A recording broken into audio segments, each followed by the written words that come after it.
Bonjour à tous, merci d'être là. Aujourd'hui, on est avec Jessie d'Ostratégie pour la présentation du rapport de la capacité d'accueil de la région du Restigouche dans le nord-est du Nouveau-Brunswick. Cette présentation va durer entre 30 et 45 minutes. Vous pouvez écrire vos questions sur le chat pour les personnes qui sont présentes. Sinon, vous pouvez envoyer vos questions en RIF pour les personnes qui regardent, qui visualisent la vidéo après la présentation live. Donc, sans plus tarder, je donne la parole à Jessie pour commencer la présentation. Jessie, à toi. Merci beaucoup, Sarah. Bonjour tout le monde. J'espère que vous allez bien. Alors aujourd'hui, comme elle l'a dit, on se rencontre pour la présentation du rapport de la région du Restigouche et on aura le temps de parcourir les différentes étapes qui nous ont amenés à la fin de ce rapport. Et je tenais à vous spécifier que aujourd'hui, c'est vraiment un rapport des grandes lignes, sinon une présentation des grandes lignes qui vont être exposées. Mais je vous invite vivement à parcourir en profondeur le rapport qui a été émis pour la région du Restigouche pour répondre à vos besoins. Et on tient à préciser que ce rapport est un outil vivant. Alors, vous pouvez l'adapter. Donc, les dates qui ont été utilisées ou les données qui ont été utilisées sont celles du recensement de 2016. Et parce que depuis qu'on a commencé le rapport, l'étude, c'est avec ces données-là que nous pouvions faire les constats. Donc, je vous invite vraiment à pouvoir l'adapter à vos besoins actuels, à le rendre vivant, à pouvoir l'exploiter comme il se doit, afin que vous puissiez voir les ajustements qu'il y a à faire dans votre région et comment pouvoir vous en servir de manière efficace. Alors, je vais vous partager mon écran aujourd'hui pour la présentation.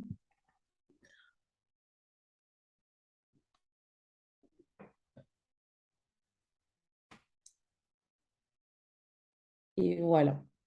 Alors, donc, en ce qui concerne la région du Restigouche aujourd'hui, pour vous mettre un peu en contexte, on a eu une étude sur la capacité d'accueil des populations immigrantes donc, dans les régions francophones du Nouveau-Brunswick.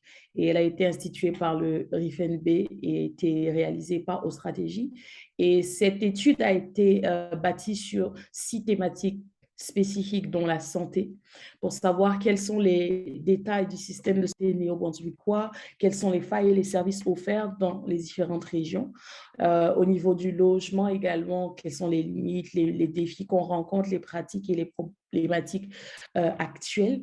Au niveau de l'intégration, quelles sont les actions qui sont menées pour pouvoir apporter ces populations immigrantes-là à être davantage intégrées, à être inclus et à pouvoir vivre une meilleure interaction avec leur environnement actuel.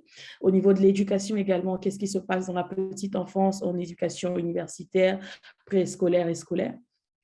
Aussi, on va parler de l'employabilité, donc tout ce qui touche les demandes d'emploi, les offres d'emploi, la disponibilité, le chômage et les avantages et les inconvénients, sinon les défis qu'on rencontre dans la région et au niveau du transport également, tous les moyens de déplacement disponibles et qu'est-ce qu'il y a à faire sinon pour pouvoir améliorer ces services-là.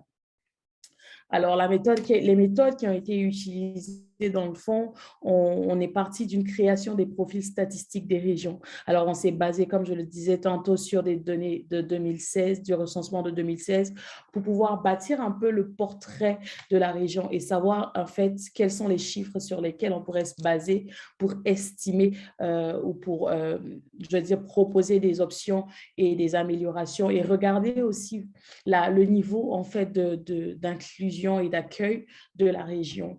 Alors, après cela, on a eu à faire la recension des écrits, savoir ce qui se passe déjà sur le territoire et aussi sur d'autres territoires pour pouvoir s'en inspirer. Comme on dit, on ne reprend pas la roue, mais on se base vraiment sur ce qui a déjà été fait pour aller de l'avant. On a aussi fait une cartographie des atouts pour savoir tout ce qui se passe dans la région en ce moment, les services qui sont offerts et sur cette base-là, comment est-ce qu'on peut améliorer nos services actuels.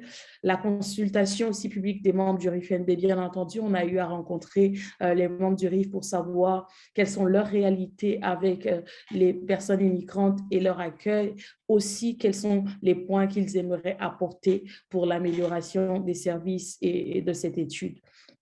On a également fait des sondages d'analyse de la capacité d'accueil avec les municipalités et les communautés. On parle ici de l'outil de mesure qui a été un peu la base de cette étude et on aura le temps de la présenter, cette analyse-là ou cet outil-là, on aura le temps de le présenter longuement le 6 octobre en présentiel avec les membres du RIF. Donc, je vous invite à pouvoir y participer. Et on a parlé aussi des entretiens individuels pour pouvoir renchérir un peu les données qu'on a déjà et puis s'assurer qu'on a assez d'informations pour certifier notre étude. Alors aujourd'hui, on va commencer par savoir un peu quelles sont les régions qui ont été touchées. Donc, on a eu à faire jusqu'à 3 présentations dans la région du Nord-Ouest. Aujourd'hui, on a la présentation du Restigouche qui comporte 2 villes spécifiquement dans notre étude, donc la ville d'Atholville et de Campbellton. Alors, vous allez vous rendre compte que les données qui seront présentées sont réellement celles des 2 villes-ci et non de toute la région du Restigouche. Donc, ce ne sont pas les données de toutes les villes qui constituent le Restigouche, mais juste ces 2 villes-là, donc Atholville et Campbellton. On a eu aussi la péninsule acadienne, la région Chaleur et la région du Sud-Est. Alors, donc, comme je parlais tantôt des chiffres qui constituent ces 2 villes-là pour la région du Restigouche, la population totale de ces 2 villes, selon le recensement de 2016, est de 19 316 habitants.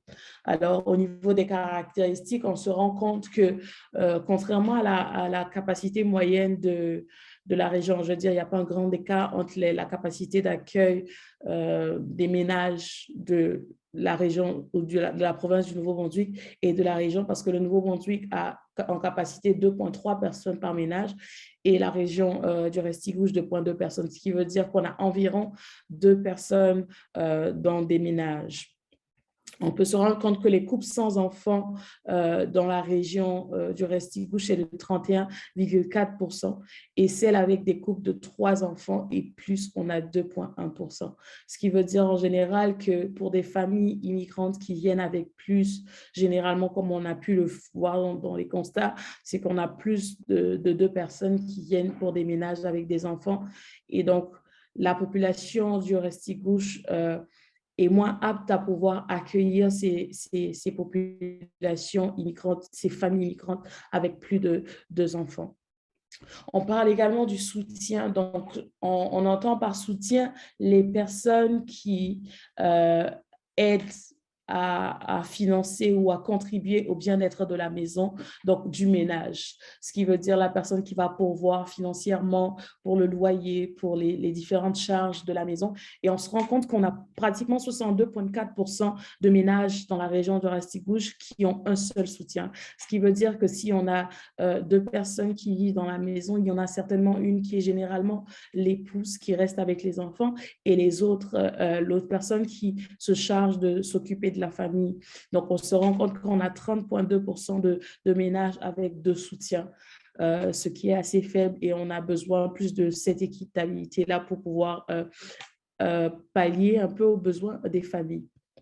Au niveau du revenu, alors le revenu de la région qui est largement supérieur à celui de la province du Nouveau-Brunswick, on a le revenu moyen qui est de 58 113 par année. Donc, un avantage à mettre en exergue. La tranche d'âge de la région du Restigouche est de 47 ans, ce qui veut dire que la population est pas mal âgée. Et donc, généralement, pour des populations jeunes, donc on parle ici, par exemple, pour les étudiants qui vont venir au CCNB, qui sont certainement un potentiel, n'ont pas forcément toutes les plateformes qu'il faut pour pouvoir davantage s'installer ou s'intégrer convenablement à cause de l'âge médian de la population qui montre qu'on a moins de population jeune. Et on se rend compte que les étudiants du CCNB ont parlé de 30 étudiants en 2020 qui représentent 9% de la population immigrante totale de la région. Donc, un faible taux quand même à considérer pour davantage faire du recrutement et mettre en exergue un peu les régions de Campbellton et d'Atholville. Alors, qu'est-ce que nous offre la région du Restigouche en matière de langue officielle et intégration? Alors, on a 21,4% de population francophone et 53,9% de population bilingue. Ce qui veut dire en général que les personnes qui ont la capacité de s'exprimer en français sont aux alentours de 75,3%. Quand même un haut chiffre qui nous permet de savoir qu'on peut accueillir des personnes francophones et qui ont la capacité de pouvoir communiquer avec du monde. Alors, la langue la plus utilisée au travail est le français. Il y a pratiquement 53% de personnes qui l'utilisent. Et on rencontre certains défis au niveau de la langue. Donc, on se rend compte que tous les services ne sont pas forcément bilingues. Et il y a aussi des tests importants comme ceux des infirmières ou certains tests d'eux-mêmes qui ne sont pas disponibles en français, donc seulement en anglais. Et parfois, on a une disparité linguistique dans les processus d'emploi qu'il faut considérer. Alors, au niveau du logement, on a un manque de logements publics. On entend par logement public les logements qui sont subventionnés par le gouvernement. Et le taux de logement disponible dans la région est d'environ 6,4%. Donc, les prix abordables des loyers privés aux alentours de 495 et 950 dollars, pardon. Et on se rend compte en fait que quand même dans la région du Restigouche, il y a un prix assez convenable par rapport à certaines autres régions. On a aussi le point sur l'accès à l'hypothèque qui est à considérer dans les défis. Au niveau de la religion, on se rend compte que la province du Nouveau-Brunswick offre quand même une diversité, une liberté de religion, ce qui est de même pour la région du Restigouche. Et le seul défi qui va être, c'est au niveau de l'emplacement des endroits de regroupement et du transport qui manque de disponibilité, qui m'emmène directement au point de transport. On se rend compte qu'il y a un manque de services de transport en commun. On a parlé autant des différents points sur ce qui était disponible. On parlait de Maritime Bus qui pouvait aider à pouvoir se déplacer entre les différentes villes. Juste spécifier que c'est une erreur de la diapo, mais c'est bel et bien les données du Restigouche. On va juste changer ça pour la diapo. Merci. Alors, au niveau du transport, donc je parlais tantôt des Maritime Bus qui aident à pouvoir faire les déplacements, mais les jours sont spécifiques. Donc, il y avait des dates exactes où ces transports-là étaient disponibles et ce n'est pas le transport le plus facile, même s'il était à moindre coût pour pouvoir se déplacer convenablement. Donc, il y a aussi le défi de l'accessibilité au permis de conduire. Quand on parle de ce défi-là, c'est plus par rapport au temps pour pouvoir faire le switch entre un permis de son pays d'origine et le permis de conduire canadien. La procédure était pas mal un peu longue pour pouvoir avoir accès à un permis 5. Donc, l'accessibilité aussi à une assurance abordable. C'est clair que le permis de conduire va aussi impacter l'assurance, mais en général aussi, les assurances ne sont pas à des prix abordables pour les populations immigrantes. Donc, c'est un point qu'il faut considérer. Alors, au niveau de l'employabilité, on parle d'un taux d'employabilité de 39,2% qui est assez faible, ce qui veut dire qu'on a moins de la moitié de la population qui est sur le marché du travail et on a 36,9% de personnes qui sont vraiment sans emploi, donc qui n'ont jamais eu de travail, et 7,6% de personnes qui sont au chômage, donc qui ont perdu leur emploi dans les années précédentes. Alors, il y a un manque de ressources aussi pour la gestion de l'inclusion, de la diversité, de l'équité au sein des entreprises. C'est quelque chose qu'il faut vraiment travailler avec les chefs d'entreprise. On a aussi le marché de l'emploi qui est caché. Donc, on parle de vraiment toutes ces offres d'emploi qui se relaient au niveau, parfois au niveau interne, mais entre organismes ou entre entreprises ou entre connaissances. Donc, pour des personnes qui viennent d'arriver, des personnes immigrantes qui viennent d'arriver, elles ont vraiment des défis à pouvoir avoir accès à ces offres d'emploi-là, bien qu'étant compétentes. Et dans la compétence, on parle aussi de la non-reconnaissance des acquis. Et la promptitude également des employeurs à répondre aux candidatures qui a été remarquée au Nouveau-Brunswick d'une certaine lenteur quand même et qui pousse certaines populations immigrantes à aller à l'extérieur, donc dans d'autres régions ou dans d'autres provinces. Et au moment où elles se déplacent, à peine elles reçoivent la réponse de certains employeurs du Nouveau-Brunswick, on va dire dommage parce qu'elles sont déjà parties et auront du mal à retourner aussi face à certains coûts, on va dire, au niveau du salaire et tout. Alors, autre chose au niveau de la santé, il y a un guide qui a été dédié aux nouveaux arrivants du Nouveau-Brunswick qui s'adapte aussi à la région du Restigouche, qui a été fait par Santé et Mieux-être en français du Nouveau-Brunswick. Et on invite vraiment tous les organismes à emmener les populations immigrantes à s'en acquérir et à prendre connaissance de ce guide-là. Néanmoins, il y a un manque de professionnels de santé mentale francophones dans la région et dans le Nouveau-Brunswick en général, ce qui est à considérer fortement. Et l'accès aussi à un médecin de famille francophone qui est un vrai défi pour des populations immigrantes, surtout qui doivent attendre la file pour les urgences pendant qu'elles ont peut-être des cas spécifiques qui ont besoin d'être traités avec une meilleure attention et dans une certaine urgence. Alors, au niveau des infrastructures de sport et de loisirs, on s'entend que la province du Nouveau-Brunswick dans son entièreté et spécifiquement la région du Restigouche ont une certaine richesse au niveau des espaces, des tentes multiculturelles, au niveau de la beauté de la nature, la diversité également des activités, et puis l'ouverture de la diversité culturelle aussi font montre dans les différentes régions. C'est des choses à promouvoir également. Au niveau des services bancaires, on ne manque pas non plus de ressources bancaires dans la région du Restigouche. Le seul point qu'il faudrait considérer, c'est l'accès au crédit, qui est très limité pour les populations immigrantes à cause de certaines conditions assez rigides. Et on parle aussi de la conversion des devises. Donc, est-ce que ces populations-là ont dans la disponibilité des devises dont elles ont besoin rendues dans la ville, dans les différentes villes de la région du Restigouche? Parfois, c'est un défi. Alors, au niveau de l'éducation et de la petite enfance, on a la population immigrante de 0 à 14 ans qui constitue 13,1% de la population totale de la région, mais dans cette tranche d'âge. Ce qui veut dire que dans la tranche d'âge de la population de 0 à 14 ans, la population immigrante est de 13,1%.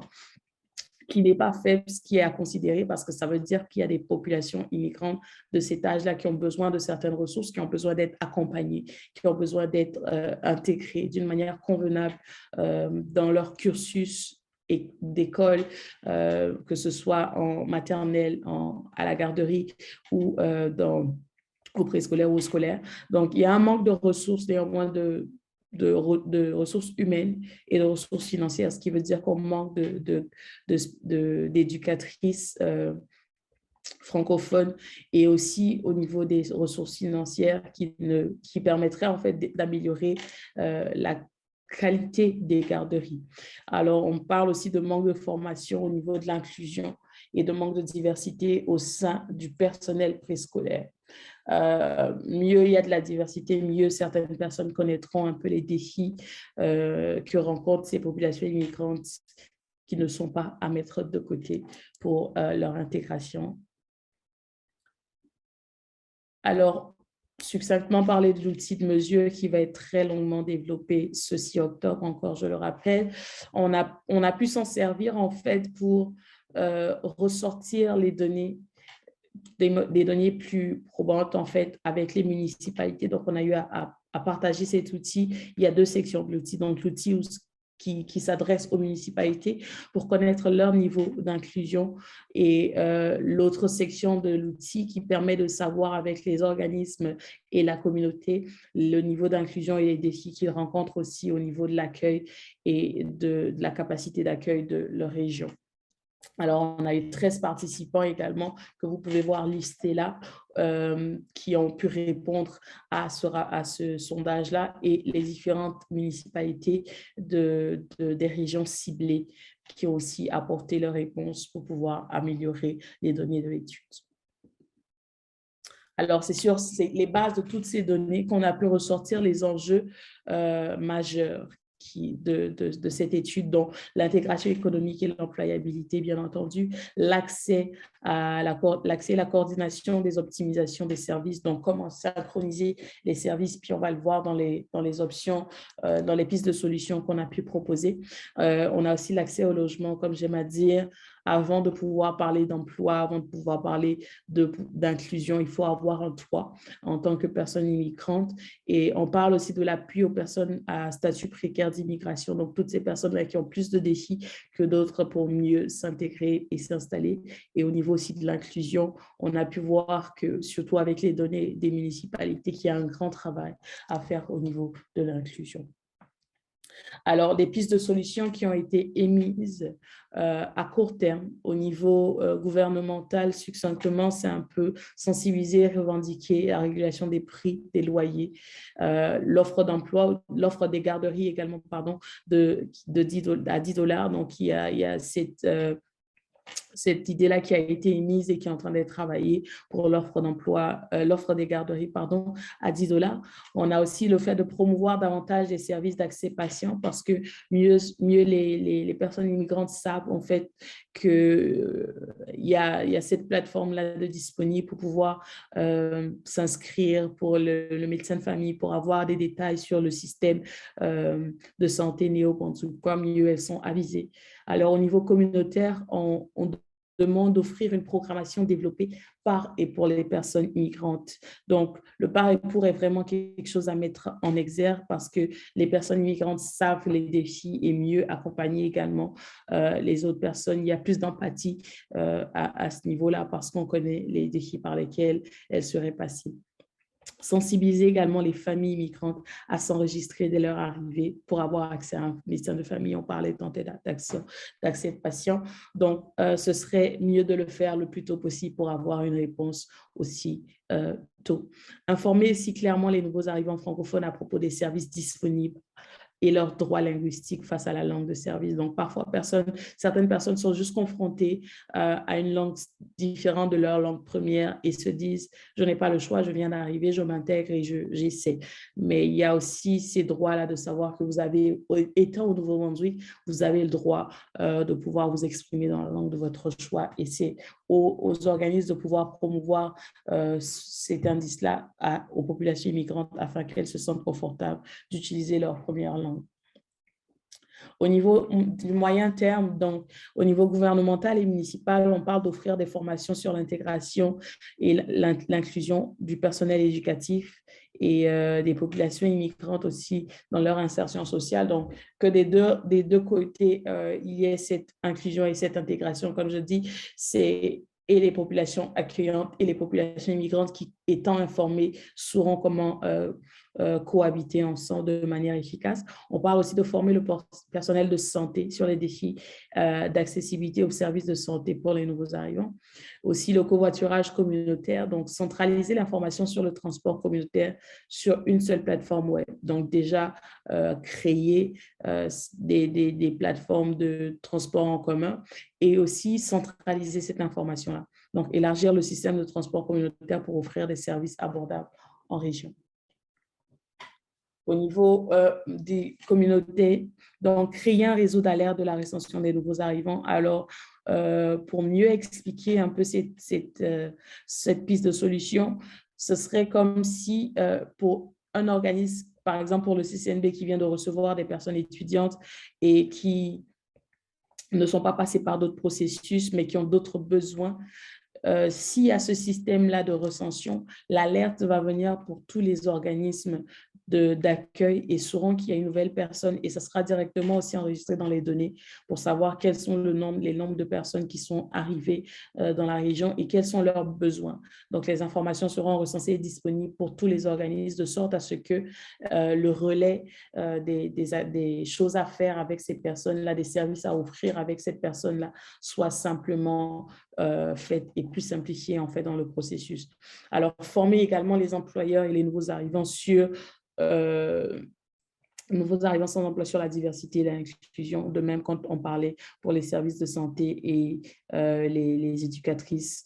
Donc, on parle aussi d'établir des parcours clairs pour orienter les nouveaux arrivants vers les spécialistes selon leurs besoins. On parle de toujours répondre aux besoins des populations immigrantes. Donc, quelles sont les procédures à suivre et vers qui se tourner pour répondre aux besoins spécifiques qu'ils pourraient émettre. Au niveau du long terme, donc au niveau gouvernemental et municipal, on parle de régir une police sur la lutte contre la discrimination, très important. Faciliter aussi les procédures liées au transport, donc faciliter l'acquisition à une voiture personnelle, simplifier les correspondances de permis de conduire, adapter les forfaits d'assurance automobile aussi pour les populations immigrantes et simplifier l'accessibilité au crédit automobile. Et au niveau communautaire, on parle d'outiller les nouveaux arrivants sur les mécanismes et les ressources à leur disposition pour contrer les problèmes de discrimination à tous les niveaux. Alors, on peut leur donner toutes les ressources dès le départ, mais au bout de 3 à 5 ans, ces personnes-là sont indépendantes et sont confrontées à elles-mêmes. Et ce serait mieux pour leur bonne continuité et leur bonne inclusion et implication dans la communauté d'avoir toutes ces ressources-là en poche pour savoir comment être confrontées à cela et pouvoir réagir quand elles sont confrontées à ce genre de situation de discrimination à ces temps-ci, parce qu'elles n'auront pas recours forcément aux organismes entre 3 et 5 ans. Donc, pour mieux mettre en exergue leur indépendance et leur proactivité dans leur intégration, ce serait bien de leur donner toutes ces dispositions-là dès le départ, comme on peut dire prévenir que guérir. Alors, c'est pas mal ça qu'on a comme information aujourd'hui et comme présentation. On vous remercie pour votre attention. Encore une fois, j'incite toutes les personnes qui sont intéressés à en savoir plus, à parcourir de fond en comble le rapport. Si vous avez des questions, n'hésitez pas à vous référer au RIF-NB qui pourra vous donner toutes les informations dont vous aurez besoin et pouvoir utiliser de manière efficace aussi, que ce soit le rapport de votre région ou également l'outil de mesure qui sera bientôt disponible pour davantage adapter les données qui sont offertes. Alors, merci beaucoup et passez une excellente journée.